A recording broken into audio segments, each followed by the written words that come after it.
انا بچم همو پاوری بگی دگش خود یا انا بگی دگش من خودم کسل مزه نیست گریب خوبم 15 معرکه دیگه زکاز دارم تو که باشی بیا برای نواسه من آش کنیم خای بچم اخی نواسه ما دیرج دینی چای زنک قیامت آمده خانه ده همو پاوری بگی دگر را بیار گفت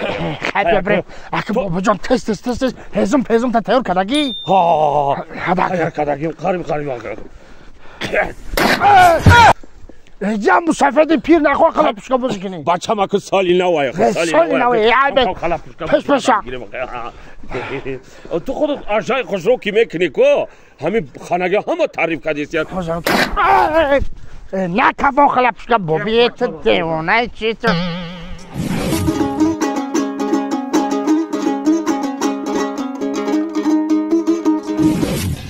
اوخی ندیگم اوام جوشیده بچه برین جا بگی بیا ساوز پاوز تا بگی بیا من جاوا شکرم سراستی می بچه یه آینه لای قرآن کی اگر یا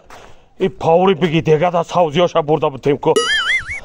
یک آشی فاسانی خوش رو کنه بابی همو چیز بیار آخی لایو چلای خیلی همین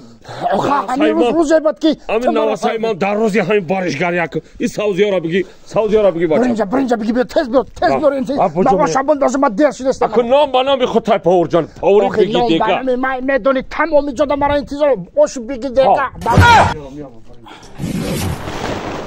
یا هزمک دیگه چو بیام تایم دیگم دامونم و بگم دیگه دام بندازم آخی دیرم شده توی دارو زنگم زده سیم با 15 دیگه زکاس دارم آخی یا چو انجا بشکنیم یک مسافت پوچت بالای گروه رفته خلاپوشکا بازی میکنه آخی روزی وقت خوشی کم خلاپوشکا که بندن در کنه یا چو اگه تای دیگه دامونم دیگه دام بندازم آخی هم جارا نکفتی آخی بچم خونه داری ما بکن این مایک کجا بیام؟ ایزو ما تو در کجا بیام؟ اینه نشوا نه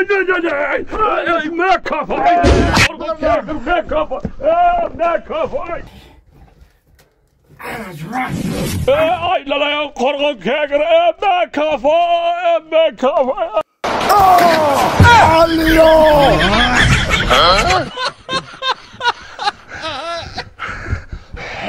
که خونه دار بیو بگی دیگه ای اکل پاور آش چیشی خونه من پری مهمونه